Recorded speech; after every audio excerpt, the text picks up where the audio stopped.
हे चांगलं हलवून घ्यायचं. हे तांदळाचं पीठ आहे. तुम्ही हे पीठ कुठे वापरू शकता. ज्वारीचं, नाचणीचं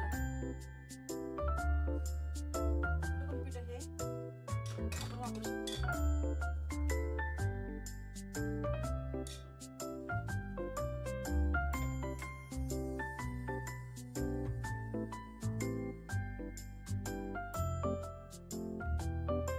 तांदळाची मी उकडपेंडी करणार आहे. त्यासाठी मी हिरवी मिरची, फोडणीला थोडासा कांदा, वरून गाजर घालणार आहे. आणि कढीपत्ता आहे. हे टोमॅटो बारीक चिरून घेतलं. त्यातच मी शिजलेला मूग जे आहे टाकत आहे थोडासा. रात्रभर मी भिजवून ठेवलं होता. हे सगळं मिश्रण असं एकजीव करून घ्यायचं.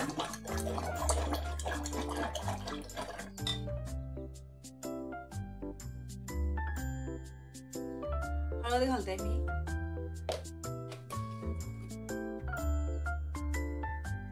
हे चवीपुरतं मीठ आहे. सगळं मिश्रण असं एकजीव करून घ्यायचं सगळं.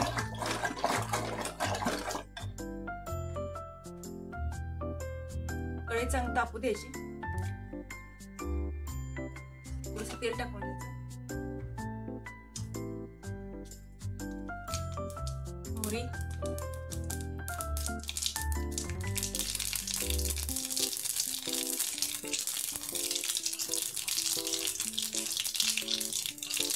जिरे,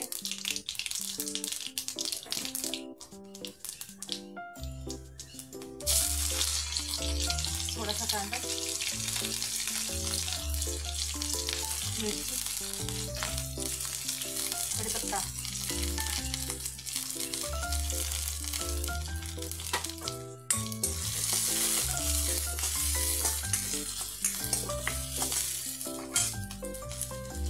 थोडंसं गाजर,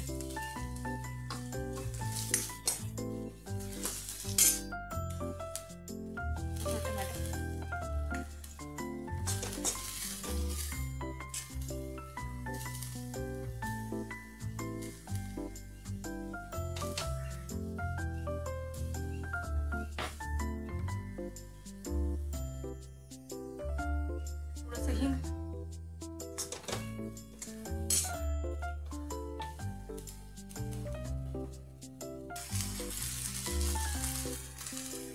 मी साखरेऐवजी गुळ वापरते थोडंसं.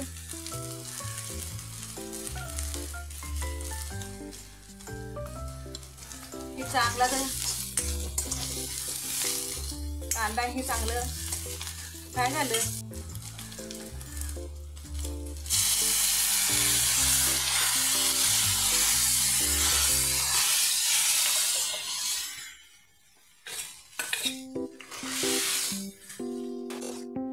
चांगलं असं शिजेपर्यंत ठेवून राहायचं आणि व्यवस्थितरित्या हे सगळं एकजीव होते.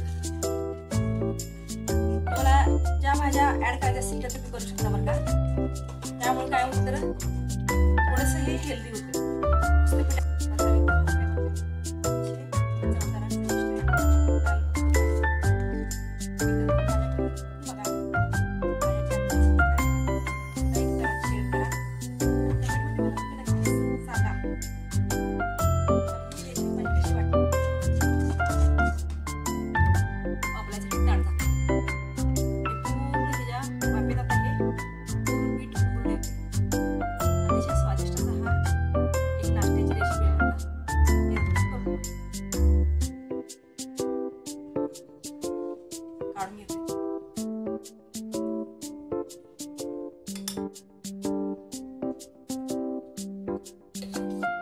गरम गरम येतो.